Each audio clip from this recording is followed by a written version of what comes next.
dari jam 8 karena saya lihat banyak yang cepat datang tadi, yang sebenarnya acara dimulai jam 9. Tapi karena kondisi, saya mau minta kepada Bapak Ibu untuk coba kita berdiri dulu. Capek sama kita di duduk-duduk.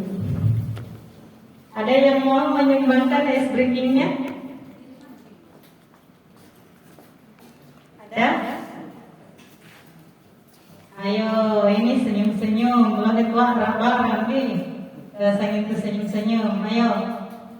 Siapa? Laki-laki, bisa? Hah? Perempuan, oh berarti gender ini. Kesetaraan gender. Perempuan beda. Ayo siapa yang bisa membantu saya untuk ice breaking? Kan tadi sudah kita lama duduk, kita pergi. Jadi sama dengan kalau kita mengajar di dalam kelas. Ya, narisuro yang mengatur kayak ayo siapa yang bisa? Tanya kutu nenye. Gelirit tuh moni-moni. Kenapa gak suka deh? Ditunjuk. Oh suka ditunjuk deh. Oke, kalau mau ditunjuk berarti saya akan menunjuk. Nah, yang saya mau tunjuk tadi karena dilupa nama sekolahnya yang dari Tamalate. Mana? Mana dari Tamalate? Ayo. Ekspresinya di kelas apa? Ayo maju. Masa guru kina galeri ice breaking ta. Ayo, maju Ki. Sini Ki. Apalagi yang baru-baru itu banyak. Dibantu? Ya, oke. Silakan ditunjuk siapa? Mau dibantu? Ibu Karmila. Oke, ayo Ibu Karmila. Katanya mau dibantu karena sama-sama tidak disebut tadi di Paradaya dengan Tamalate. Oke, maju silakan. Ya, maju Maki. Mau dinyalakan musik? Musik, oke. Musik beda Fardi. Apa musiknya? Apa musiknya? Ini kan kita mau kita minta kepada ini ibaratnya kalau kita mengajar di dalam kelas Bapak Ibu. Jadi gele sangat rata minta ke peserta didiknya. Mau musik apa? Lagu Pira? Veronica beda ya. Apa? Veronica. Ya, aku film. Ya saya keluar. Ya, oke. Silakan ini saya serahkan mic-nya ke dua orang ini. Ada yang Veronica sampai pembelajaran mendalang apa? Sampai bahasa.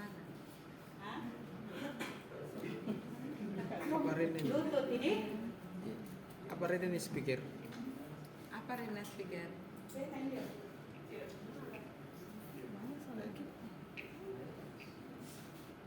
Tinin.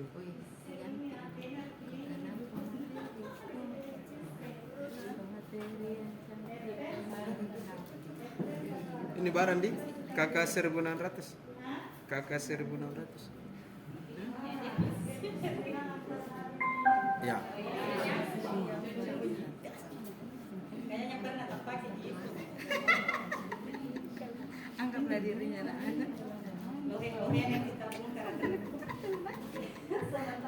My work is easy because I use ClickUp. Here's how AI makes complex work simple. With ClickUp Brain, I get AI updates.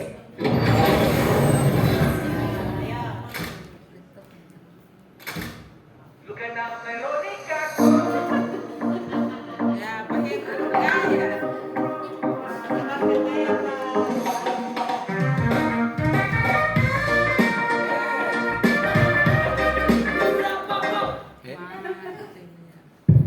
Assalamualaikum warahmatullahi wabarakatuh.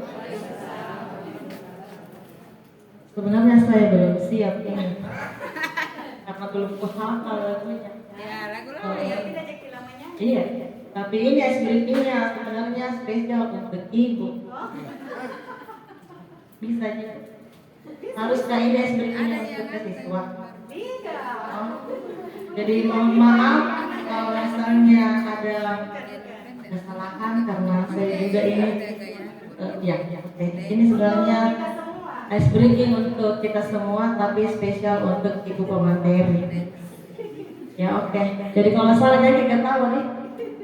Ya, lanjut lagi. Tetap itu.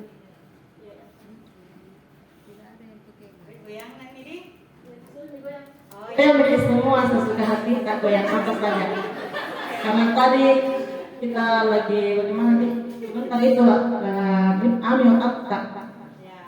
Oke. Jadi pokoknya goyang lagi. Nama ada. Aguna. Ya. Aguna. Iya. Lagunya karena ini mereka ini yang mau bergoyang, dia mau goyang apa? Terserah.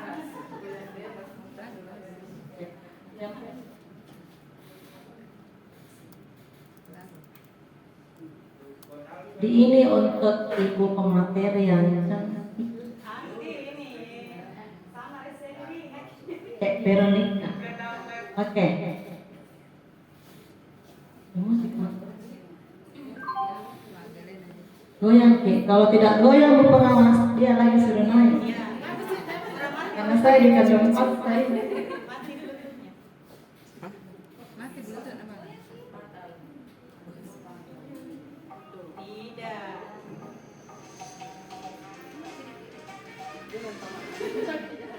Ibu Herlina itu suka mau TikTok. Super sih. Apa nih?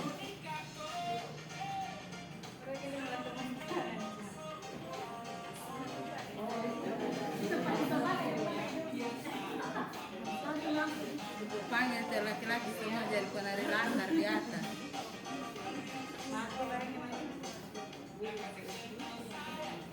Oh ini ada. Ada.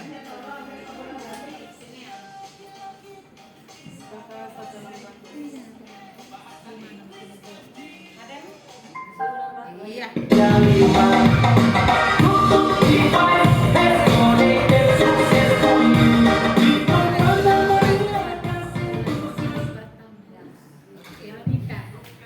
Ayo.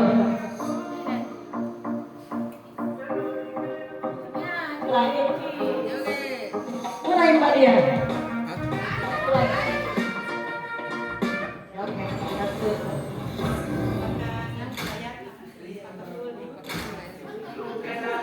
Kenal berpemateri, kenal berpemateri Topiki.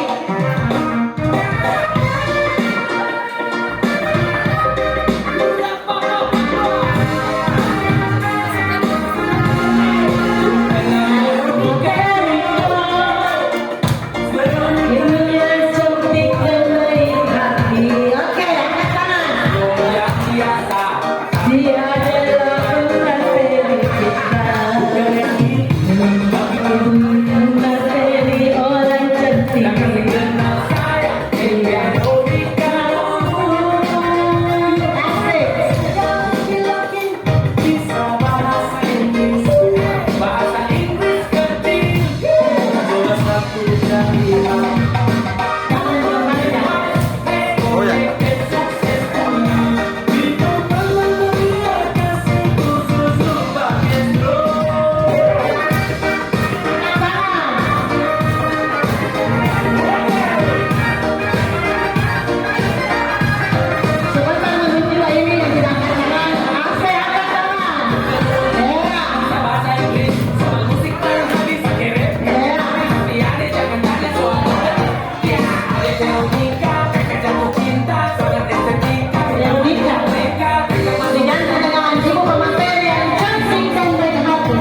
Pernah jadi begini sama anak-anak tak?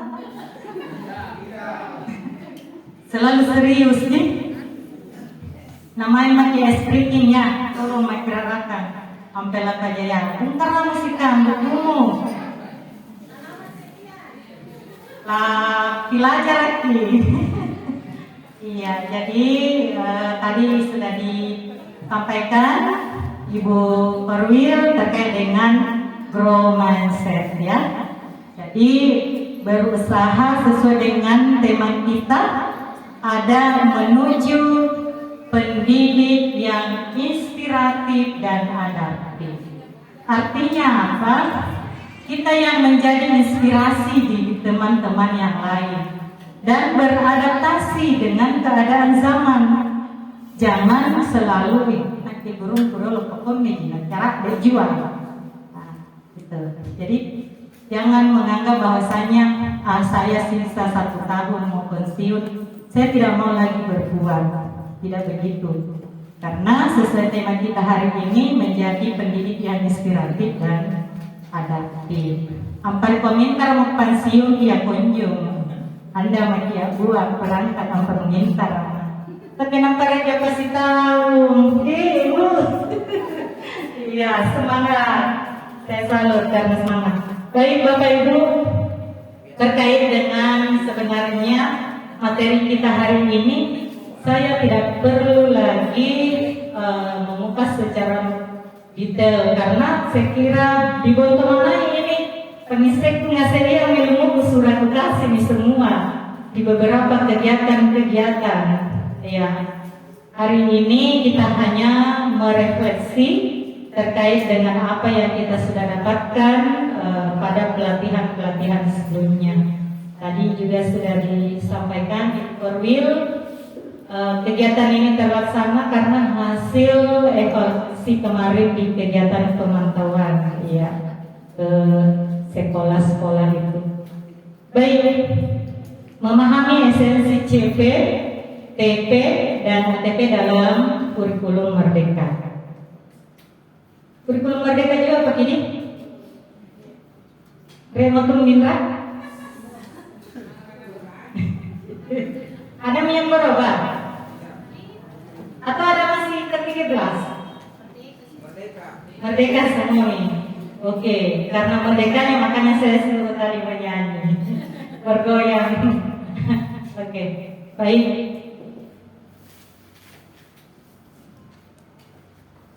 Nah, capaian pembelajaran selalu kita dengar-dengar ya. Apa sih itu CP? Yaitu standar kompetensi yang harus dicapai peserta didik itu di akhir setiap fase pembelajaran yang diterbitkan oleh Kemdikbud. Kalau sekarang, kalau dulu Kemdikbud. Karena pertama lahir di CP pada saat Kementerian Pendidikan dan Kebudayaan, Riset dan Teknologi. Olehnya itu CP ini adalah standar kompetensi yang harus dicapai peserta didik pada akhir fase. Nah, yang hadir ini adalah fase A. Berarti nanti di kelas 2 baru CP-nya itu bisa tercapai sepenuhnya. Ya. Olehnya itu kelas 1 dan 2 itu harus kolaborasi. Karena CP yang dirumuskan sesuai dengan Kemdikbudristek ini, maka ini adalah di akhir fase. Hari ini kita hadir di sini adalah fase A. Jadi bukan berarti di kelas 1 itu sudah habis, sudah harus capai anak-anak itu. Tidak. Mulai nanti di kelas 2. Karena di akhir fase. Olehnya itu di CP yang terbaru itu bukan perjanjian kelas, tetapi per fase yang menyusuri narasi kolaborasi. Jadi tidak bagus kalau dalam satu sekolah itu dia tidak pernah berdiskusi dengan teman sesama fasenya. Nampak bombay gini kule, karena harus jelas cerita. Ya. Dari Bajib Todo ini, Pareku Gombel apa bajikan ya. Iya, saya yakin di teman lain tidak ada yang begitu. Oke, nah fungsi utama dari CP ini adalah memberikan gambaran umum tentang kompetensi yang diharapkan. Kemudian menjadi acuan bagi guru dalam merancang pembelajaran dan menjamin konsistensi mutu pendidikan secara nasional. Ya, di CP inilah yang menjadi patokan gambaran umum. Nah, sebenarnya tadi disampaikan Ibu Korwil, seharusnya itu kepala sekolah itu harus hadir di sini.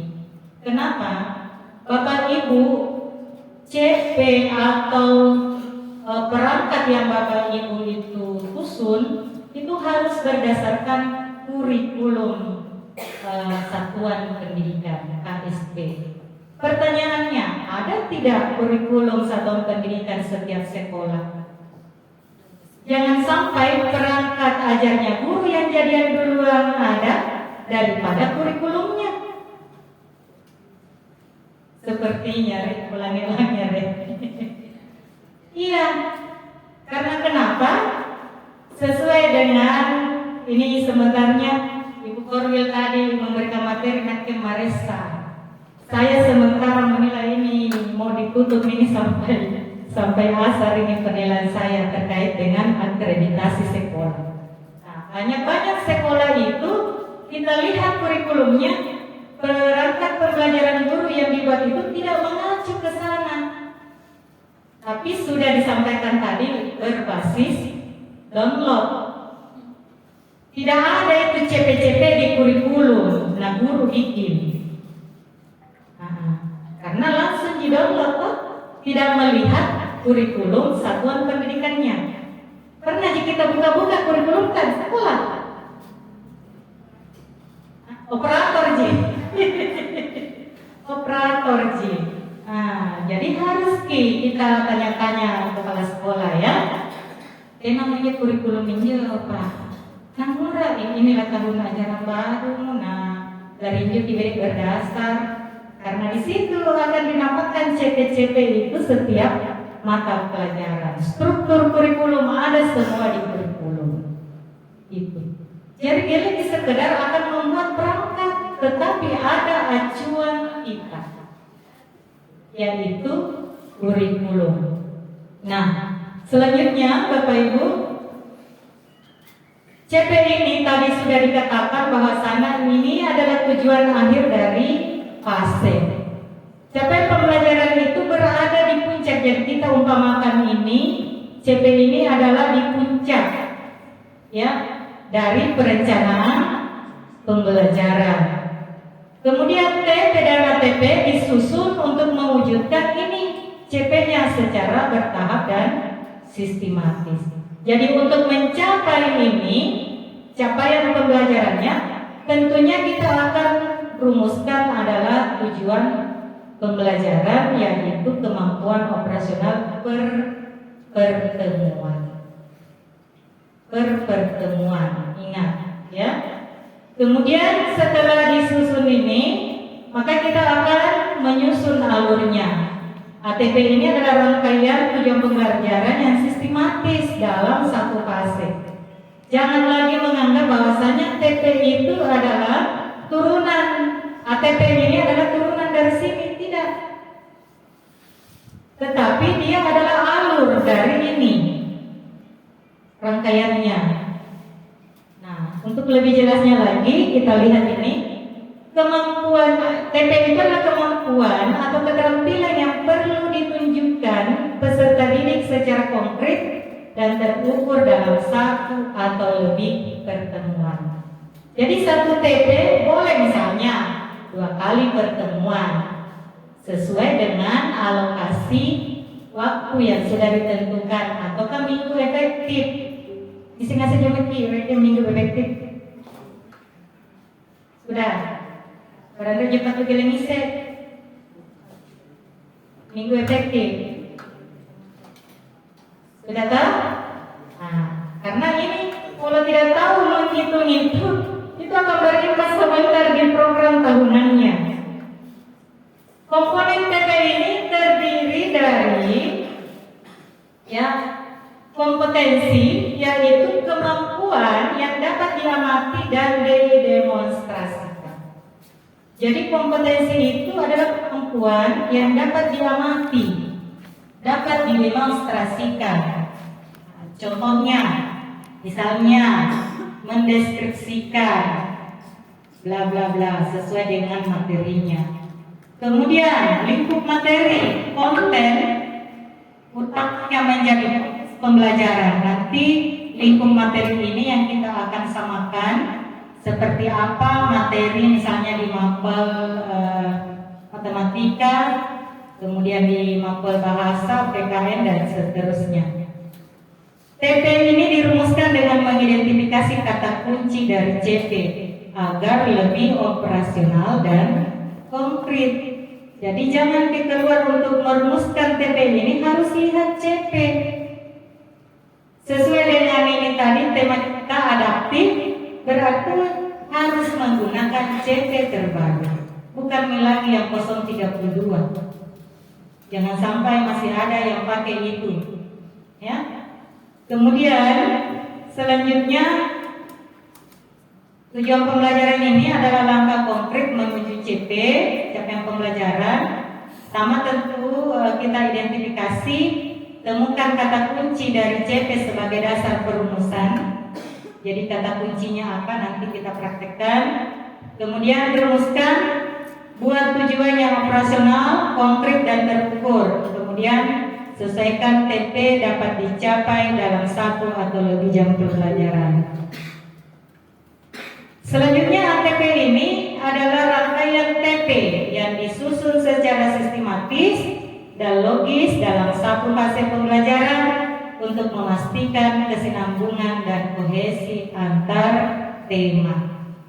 Jadi ATP ini bukan turunan dari TP, tetapi alur rangkaiannya.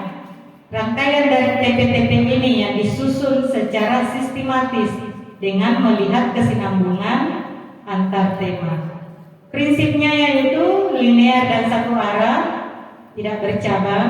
Itu tadi, jadi bukan TP yang pertama kemudian ada turunannya, ya. Kemudian tuntas dalam satu fase pembelajaran dapat dirancang sendiri atau menggunakan contoh yang ada di ruang GTK.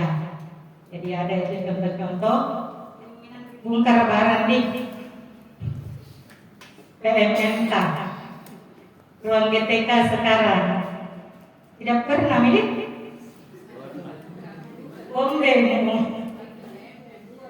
Iya, padahal kan pengelolaan kinerja ada di situ, diklat ada di situ. Jadi sekarang Bapak Ibu tidak mati lagi menunggu kita yang mencari. Diklat-diklat pembelajaran mendalam sebenarnya ada di situ di ruang GTK, sementara berlangsung dengan coding. Kemudian yang terakhir ini adalah pembelajaran inklusif. Jadi Boja. Kemudian selanjutnya Bapak Ibu, ini peta dari ATP, peta perjalanan belajar siswa. Jangan sampai kita keliru. Jadi ATP ini memastikan setiap TP tersusun secara berurutan dan saling membangun sehingga siswa mengalami pembelajaran yang koheren dari awal hingga akhir fase. Jadi ini contohnya, mulai dari TP1, TP2, TP3 sampai pencapaian CP. Ini bukan turunan, ya. Alurnya itu, namanya alur berarti dari TP-TP itu yang kita mau susun. Apa sih integrasi CP, TP, dan ATP? Kenapa ini selalu ditulis ketiga-tiganya? Karena keterkaitannya ini menciptakan pembelajaran yang relevan, kohesif, dan bermakna bagi siswa atau bagi murid. Nah, relevansinya di sini CP sebagai tujuan akhir, ya, kemudian TP sebagai langkah operasional dan ATP sebagai urutan yang sistematis. Kemudian keterlibatan aktifnya mendorong partisipasi siswa melalui pembelajaran berbasis proyek yang autentik. Jadi dengan ada ini yang ketiga ini keterlibatan aktif siswa ini mendorong untuk berbasis proyek. Minanji kita lakukan pembelajaran tak berbasis proyek. Ada. Kenapa berbasis proyek? Karena kita mau hubungkan dengan dunia nyata. Nampak gelap project, gelap kuliah. Nah, kemudian terkait dengan keterampilan abad 21 yang mengembangkan berpikir kritis, kolaborasi dan kreativitas secara terstruktur. Sinergi CP, TP dan ATP untuk menjadikan pendidikan bermakna. Nah, ini ketiga komponen ini saling mendukung dalam satu ekosistem pembelajaran yang utuh. Jadi tadi sudah saya ulang lagi, CP memberikan arah. Jadi CP itu arahnya. Ibaratnya kita ya berangkat, misalnya kita mau ke Cinimabela, arah kita mau kemana? Karena tujuan akhir kita adalah Cinimabela, saya mau kemana dulu kalau dari sini? Tentunya belok arah ini, Lampanau, menuju belok Antama. Itu CP. Kemudian TP ini adalah menentukan langkah konkretnya. Nah, langkah kita kalau mau ke Cinimabela, tentunya saya lewati dulu ini jalan apa yang Lampanau. Ya, kemudian saya akan belok di situ di Patung. Tidak mungkin kalau lurus, karena kalau lurus saya tidak dapat itu Cinimabela. Nah, itu. Jadi TP seperti itu. Kemudian ATP memastikan perjalanan belajar siswa berlangsung secara runtut dan bermakna. Nah, supaya saya perjalanan saya itu bermakna, saya akan mengendarai apa? Tentunya saya urutkan dulu. Ya, lamura arolo. Tidak mungkin langsung mengirinjir jembatan. Pasti saya lewat ini. Saya urutkan dulu itu. Itulah ATP. Guru yang memahami esensi ini mampu menciptakan pembelajaran yang benar-benar berpusat kepada peserta didik atau kepada siswa.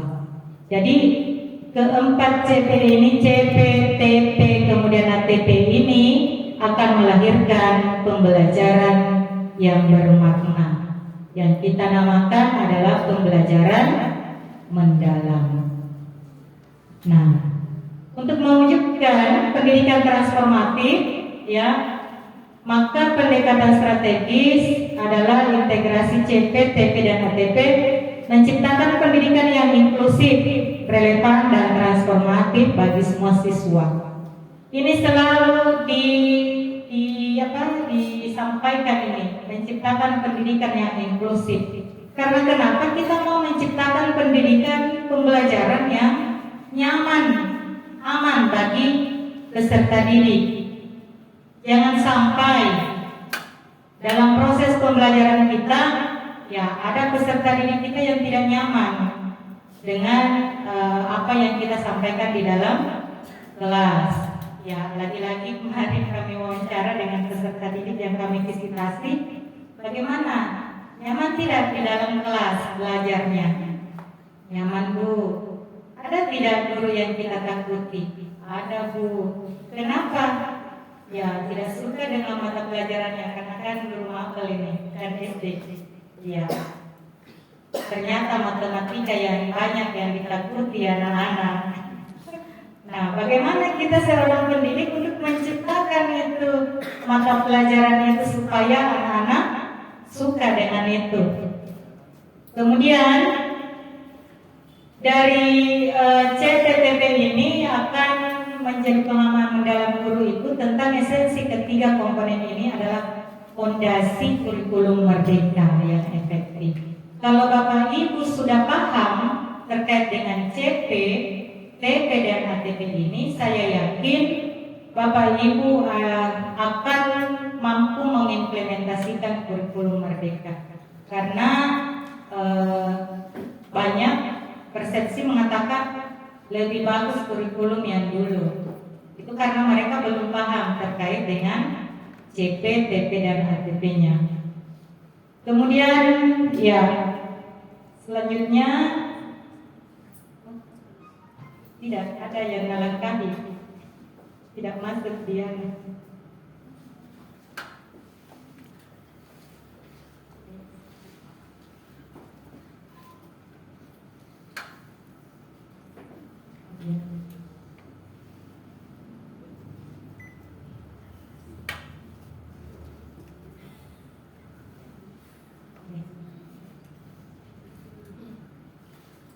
Nah ini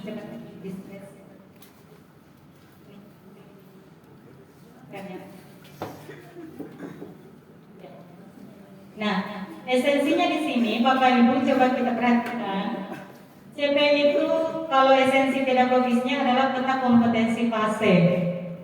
Jadi deskripsi holistik pengetahuan keterampilan sikap yang harus dicapai peserta didik di akhir fase. Jadi di CP itu ini sudah ada ketiganya nih, pengetahuan, keterampilan, sikap yang harus dicapai oleh peserta didik di akhir fase. Kemudian perannya ini dalam pembelajaran mendalam menjadi kompas, tadi sudah disampaikan juga, menjadi kompas arah yang menekankan pemahaman konseptual dan transfer pengetahuan, bukan cakupan konten yang luas. Jadi CP itu menjawab kompetensi apa sih yang benar-benar bermakna bagi kehidupan murid. Nanti dilihat contohnya kalau sudah punya semua capaian pembelajaran 046-nya.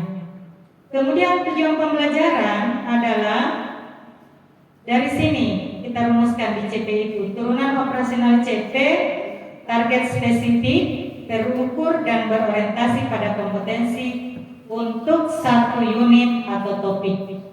Peran dalam pembelajaran mendalam itu dirancang dengan kata kerja yang mendorong analisis, evaluasi, kreasi serta keterkaitan dengan konteks nyata. TP adalah janji belajar yang akan diwujudkan di kelas.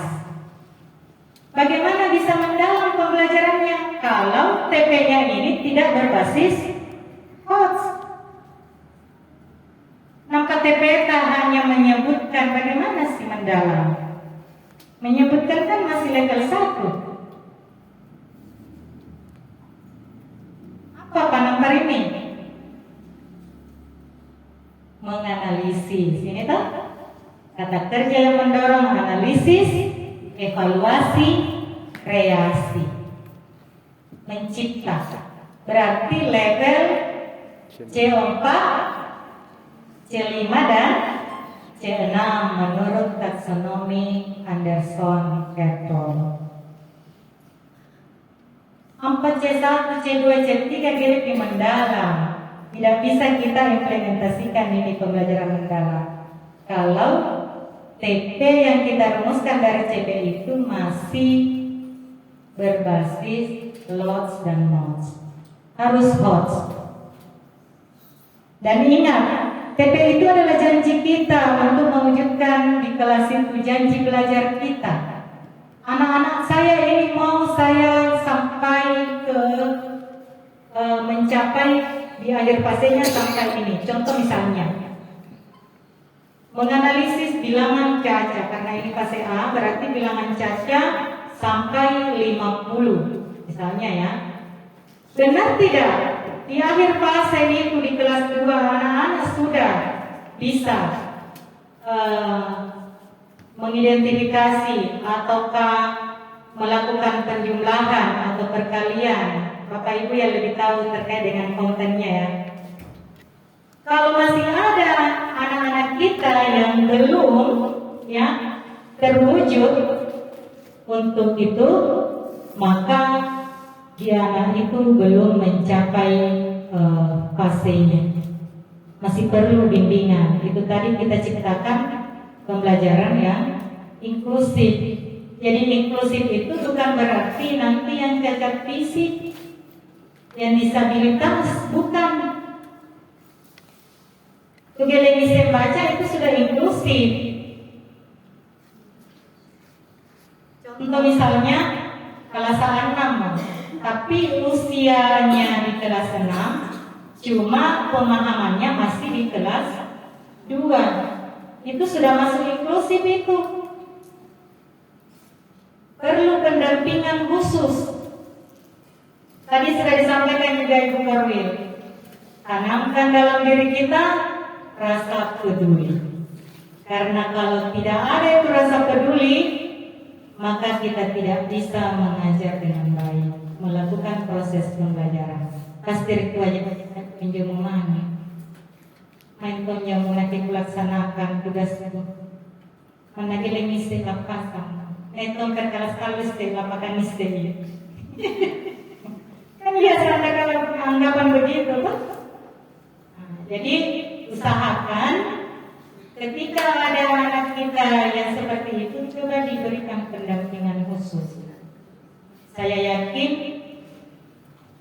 ia menjual berani anak-anak yang begitu. Ya, nak rupati naikot tu pasti orang ini kalau mau burung kutulan nyerolong untuk dijelian yang mesti baca saking SMP. Kemudian selanjutnya ATP, ya, esensi pedagogisnya itu adalah lintasan kognitif dan pedagogis, urutan logis, pencapaian TP yang mempertimbangkan tahap perkembangan, prasyarat konsep dan kedalaman pemahaman. Nah, perannya dalam PM ini adalah memastikan pembelajaran bergerak dari konkret ke abstrak, kemudian sederhana ke kompleks, dan memberi ruang untuk inquiry, revisi, dan refleksi. Inquiry, jadi memang guru itu sebagai fasilitator. Geledite sangin lari sohoinya anak-anak, tetapi kita yang menjadi jembatan. Jangan selalu makin kalasan dan nerangkan, itu kan pemahaman kita. Kamu makin kalasan nih, ya sudah siap. Baik, hari ini kita akan mulai ya pembelajaran kita terkait dengan bilangan caca. Nah, baik anak-anakku, bilangan caca adalah ini. Kemudian anak-anak senang dengan lipat tangannya mendengar. Dibuang, aduh paham muncul karena sana dengan anakku. Ternyata ketika ditanya tidak ada yang dia tahu. Dikenalan kamu kira-kirakan tahu. Tapi coba rubah itu strategi. Berikan dia lembaran-lembaran ini berupa apa terkait dengan materi yang kita ajarkan. Kemudian ada instruksi. Kalau kelas 1, ya pasti ada yang mengatakan, ibu kami kelas 1 ada cepat ke mesti membaca, pilih mesti huruf. Nah, tidak apa-apa. Berikan dari situ, maka kita akan lihat. Oh ternyata anak saya, karena kalau tidak dikasih begitu kita tidak bisa identifikasi siapa anak saya yang ini, karena kan kita tidak terlibat di penerimaan siswa baru. Seharusnya kan di situ yang asesmen awalnya, diagnostiknya, seberapa anak kelas 1 itu yang bisa membaca. Jadi ini perlu ada asesmen ya.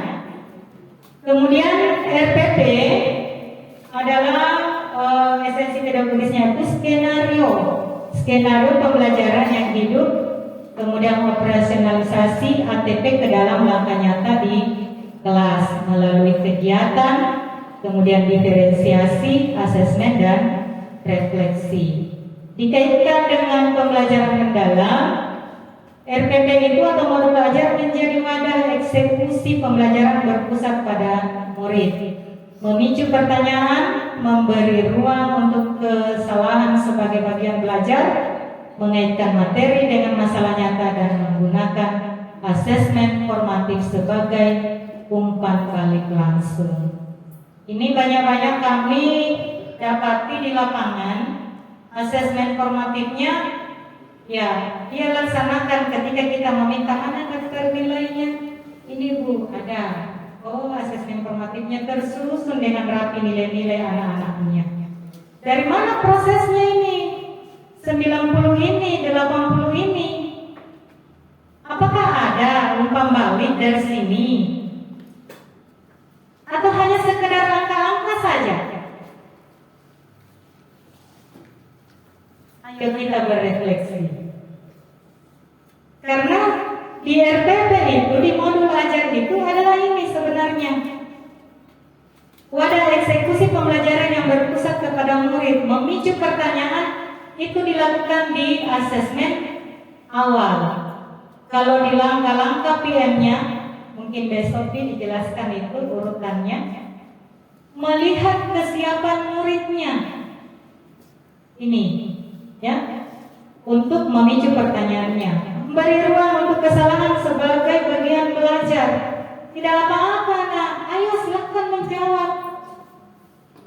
Siapa yang sudah tahu atau sudah bisa menghitung? Siapa yang sudah tahu menuliskan angka 2? Kan ini kelas 1. Saya Bu. Dari 10 anak mungkin hanya 2 yang bisa tampil di depan. Oh, ternyata ini ada 8 orang anak saya yang tidak tampil. Apa sih yang dia ini sehingga dia tidak tampil? Dari situlah kita akan mendapatkan kesiapan murid. Berarti wajah anak pun itu siap belajar nih. Tukaruan ni gili bana. Giling moni-moni, puputan na giling mina moni-moni. Sama tadi, saya tanya, bening semua. Tidak tahu apakah dia siap mengikuti atau memang mengantuk karena jam-jam begini. Iya, jadi itu Bapak Ibu ya. Kemudian menggunakan asesmen formatif. Ini asesmen formatif yang selalu lupa. Asesmen formatif itu adalah asesmen pada saat proses pembelajaran. Dia tidak masuk di nilai rapor. Karena banyak daftar nilai yang kami lihat, nah pertama di daftar nilai rapor. Asesmen formatif itu digunakan sebagai perbaikan pembelajaran. Oh iya, ini anak saya ternyata dia belum paham dengan ini. Berikan dia umpan balik terkait dengan itu. Kemudian berikan kembalikan ke peserta didiknya. Kasih tahu karena anak kelas 1 ini bahwa ini ulang, kasih lihat ke orang tuamu. Apa komentar dari orang tuanya? Jangan sampai simpulin nanti kasih ibu jadi komberi anak guruna dari sekolah.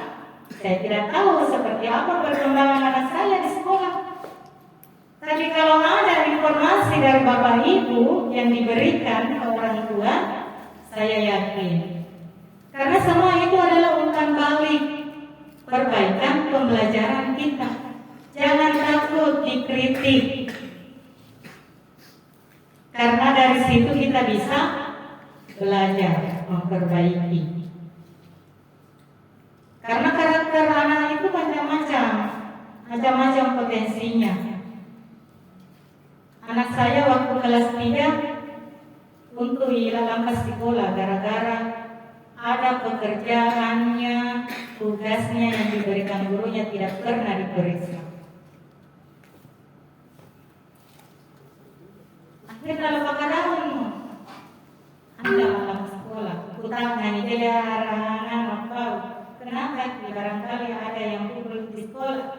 Tidak ada Ji Mama. Kenapa kalian tidak mau ki pergi? Tidak ada Ji. Sini ku antar ki. Kalau tidak mau, bundamu yang antar ki. Tidak mau juga. Oke lah, saya turuti maunya. Ya, aku nyium aku mau lampas sekolah. Besoknya saya tanya, dia sudah jujur. Banyak tugasku Mama, tidak nak periksa guruku. Nah janji jangan bilang mau diperiksa. Tetapi tidak pernah diperiksa. Akhirnya mempengaruhi kejiwaan anak itu.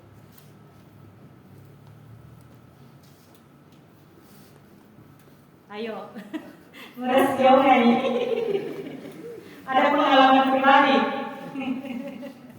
Ya, jadi itu sebagai bahan refleksi dari kita. refleksi. Jadi jangan kita menyampaikan di mangeri pengawasan kepala sekolah. Sebaiknya kita begini ki, sebaiknya apa begini ki, karena ada yang tidak seperti yang kita pikirkan. Guru itu juga di dalam satu sekolah itu bermacam-macam, beda-beda potensi. Jadi kepala sekolah harus mampu menganalisis juga karakteristik gurunya. Kalau tidak mampu, di situ ada blok A, blok B, blok C. Ya, ada blok-bloknya. Baik, ini kita lihat yang sudah terulang. Jadi tambahan tadi, Bapak Ibu, terkait dengan CP, TP, dan ATP. Nah, saya tanya, apakah Bapak Ibu sudah paham itu? Paham jawabnya CP jawab. Siapa yang buat itu CP? Hah? Ya, Kemdikbud. Jadi bukan di kita, pemerintah yang siapkan KIP. Tugas kita hanya merumuskan TP, kemudian menyusun alurnya, ATP-nya. Nah, jadi jangan makin pusing, wah dalam bukuan. Memang ya, ada tertuang di 046 keputusan BSKP 046. Nah, kita mau selesai jam 3 atau jam berapa nih? Jam 3 ya? Ya, jam 3. Berarti kita mau bagi kelompok ya editorial untuk melihat, menganalisis konten materi, karena tadi di TP itu yang saya sampaikan ya.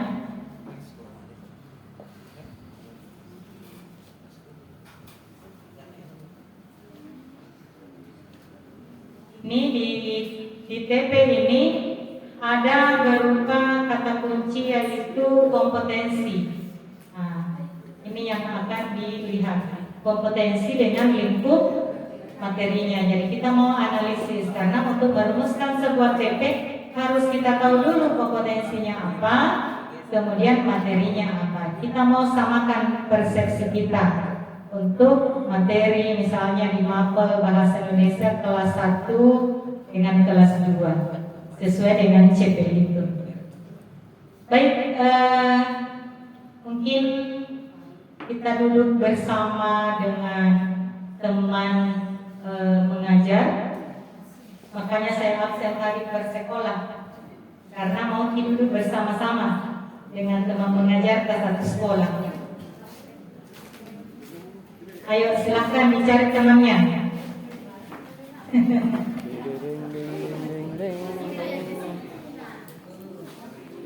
Ada yang sudah duduk sama temannya ya, jangan pindah. Tapi kalau ada yang tidak, duduk bersama dengan teman mengajarnya. Cari teman mengajarnya.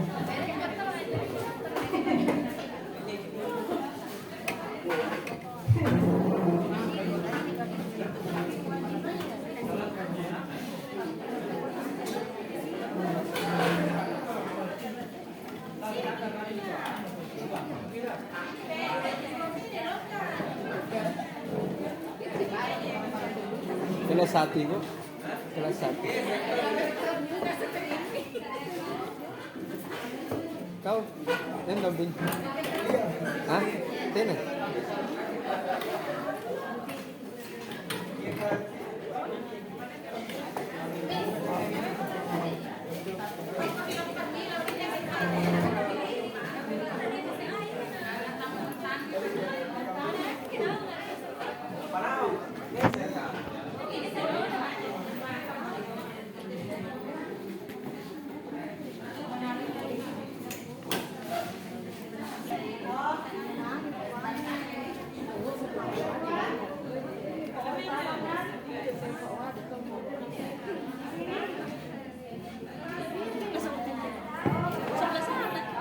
Nah,